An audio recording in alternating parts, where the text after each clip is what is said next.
Georgia O'Keeffe was an American artist who is best known for her enlarged flowers and New Mexico landscapes.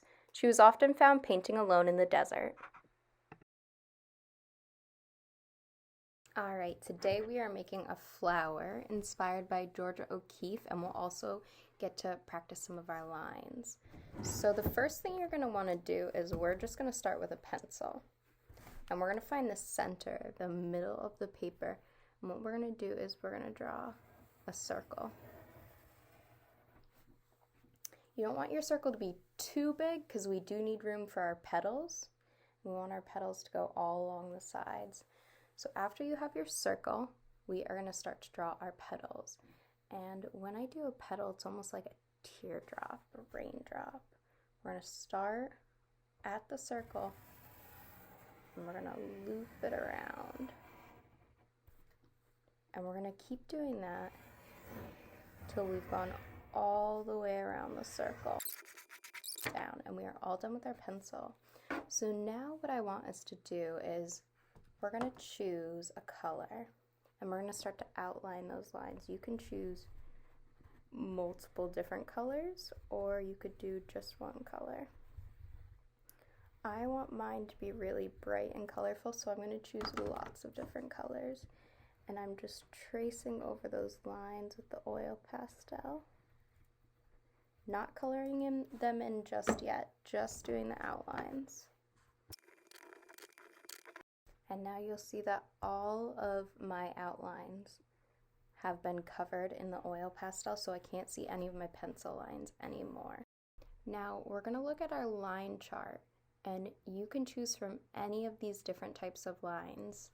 You can even do different types of lines that you might know too. So the first line that we're going to do, or that I'm going to do some zigzag lines. And what I want to do is I want to make them inside one of my petals. So I'm going to choose one. I'm making my zigzag lines go side to side. You could make yours go up and down if you'd like. Totally up to you. Alright, so now I have my zigzag lines. Next line I'm going to choose is I'm going to do some castle lines. And you can always pause at any point and go back to the line diagram to see what those lines look like. And castle lines, they almost look like the top of a castle if you were making maybe like a sand castle. And I'm doing these ones side to side as well, horizontally.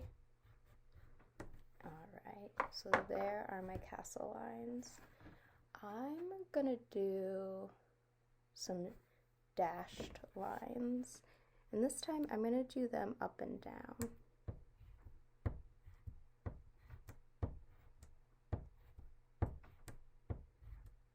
Remember, you don't have to do the lines exactly like me. You can choose your own lines. You can start in any of your flowers, petals. This is just an idea. Alright, so I have all my dashed lines. I'm gonna do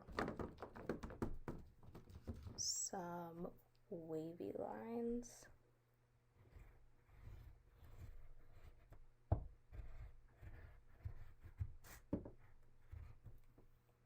You could also just do some straight lines.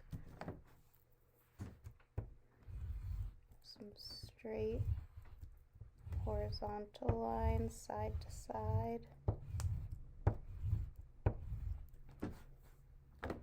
And remember, we're not coloring them in yet. We just want to see those lines. We'll cover in all that white in just a little while. Alright, let's see a color we haven't used yet. Alright, so my next line, I'm going to do some diagonal lines.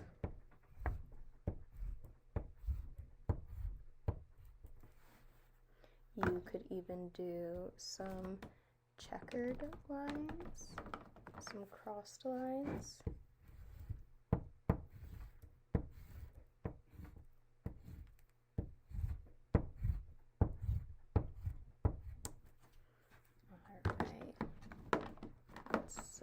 the last line I'm gonna do, I'm gonna do some curvy lines.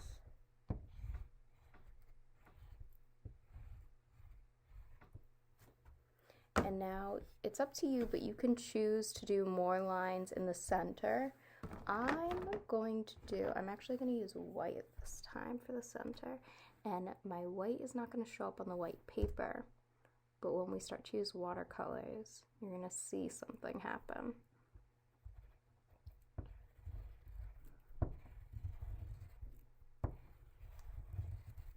All right, so now my lines are all there. I am ready to start coloring in the background behind my flower, but also inside my lines. So I'm gonna go get a big brush.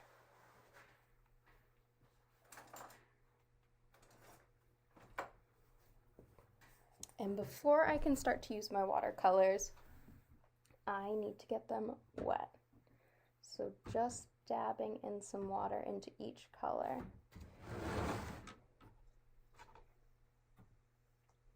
And we don't want to be really getting the color on our brush just yet. We're just getting those colors wet, preparing them for us to use them. All right, so the first color I'm going to do this green color. And again, you can choose any color you'd like. I'm going to go right inside this petal, and I'm going to go right on top of my oil pastels. And now you'll start to see the oil pastels and the watercolors are not mixing. It's creating a resist. It is not wanting, the water doesn't want to go where the oil pastels go.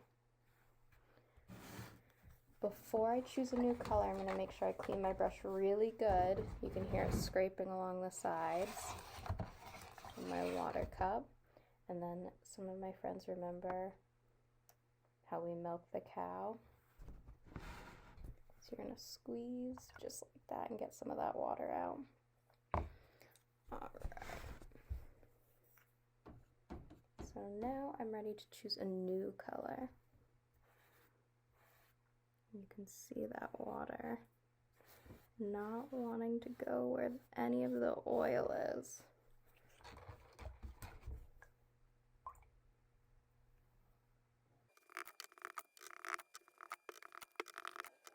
And now you'll see that all of my petals have been colored in with some watercolor. I painted them in.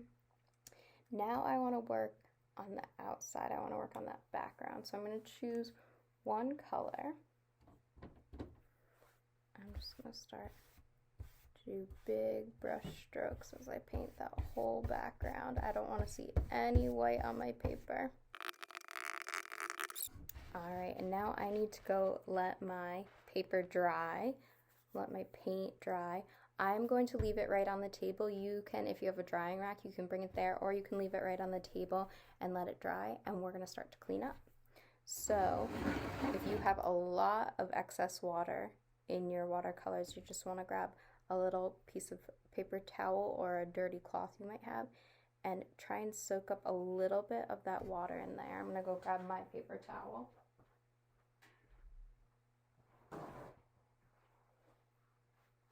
If we leave water in here, too much water, and we close it up, our paints will get really gross. Mold will start to grow, and we don't want to do that. So, there we go. It's a little bit better. I'm going to close up my watercolors, and I need to go clean my brush. So a lot of my friends know when we're cleaning our brushes, we lay our hand out flat. You're going to put some soap right in there, and you're going to rub your paintbrush right in the sink, back and forth on your hand. Clean out. A lot of our bristles like to hang on to that paint, and we want to make sure it's all gone before we go to use that paintbrush again. Well, thank you for joining me. I hope you enjoyed your Georgia O'Keeffe flower, and please make sure you share them. You can have your parents email them to me or share them on Facebook or Instagram. We'd love to see them. Thanks. Bye.